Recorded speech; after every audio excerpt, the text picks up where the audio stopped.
Bonjour les amis, alors aujourd'hui je vais vous montrer les tuyaux en PVC que j'ai acheté pour l'évacuation de la maison.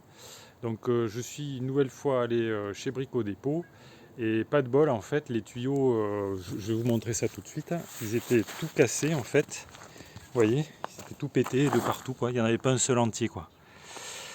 Alors ça c'est des tuyaux en diamètre 125, spécialement conçus pour l'évacuation et vous voyez qu'ils sont cassés un peu de partout là.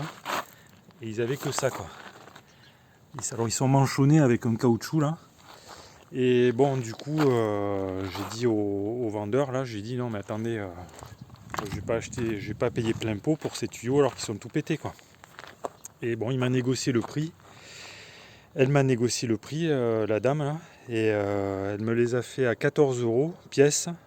Donc c'est des tuyaux de 4 mètres, c'est pas cher du tout en fait, puisque au départ ils étaient à 22,90. Déjà c'était pas cher à la base. Et des tuyaux comme ça se vend plutôt 25 € quand c'est neuf quoi. Et encore, ceux-là ils sont manchonnés avec un caoutchouc là. Ce qui n'est pas le cas des tuyaux standards on va dire voilà. Donc alors ça, est-ce que c'est un problème? Non, pas tellement, parce que ces tuyaux on les coupe en fait. Et puis on peut les raccorder les uns avec les autres avec des manchons. Donc un manchon femelle, et puis voilà, ça fait bien l'affaire, ça vaut 3 € je crois, ou 3,50 €. Donc j'ai fait plutôt une bonne affaire là. J'ai pas payé le prix que j'aurais dû payer normalement quoi. Alors ces tuyaux à quoi ils vont me servir? Ils vont me servir à faire l'évacuation de la maison. Donc vous voyez que là, il faut que. Alors mon évacuation elle se trouve à l'angle ici là. Et donc il faut que l'égout se trouve, la plaque d'égout se trouve ici. Vous voyez, donc ça descend à 1,10 m. Et il faut que je branche donc mes tuyaux, que je fasse une tranchée tout le long là. Mes tuyaux, je dois les installer ici. Vous voyez qu'ici j'ai une première évacuation là. Voilà, j'ai posé ça sommairement. Donc là j'avais, ce n'est pas collé, c'est juste posé. Vous voyez qu'ici j'ai l'arrivée d'eau. Là j'ai les gaines donc télécom, une gaine télécom et deux gaines rouges pour l'électricité.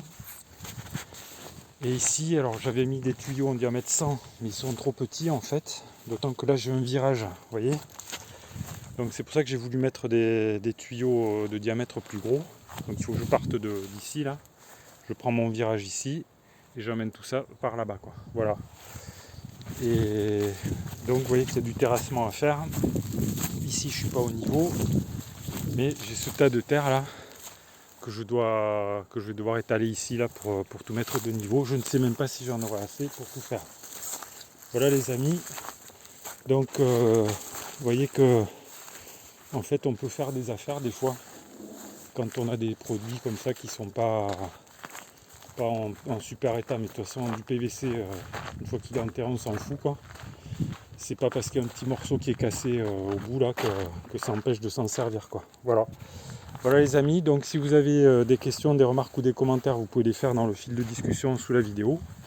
Abonnez-vous à la chaîne si le sujet de la construction vous intéresse, comme ça vous verrez un petit peu comment évolue mon chantier, ça pourra toujours vous servir. Et vous pouvez également cliquer sur le pouce j'aime sous la vidéo si la vidéo vous a intéressé. Merci pour votre attention et à bientôt pour de nouvelles vidéos.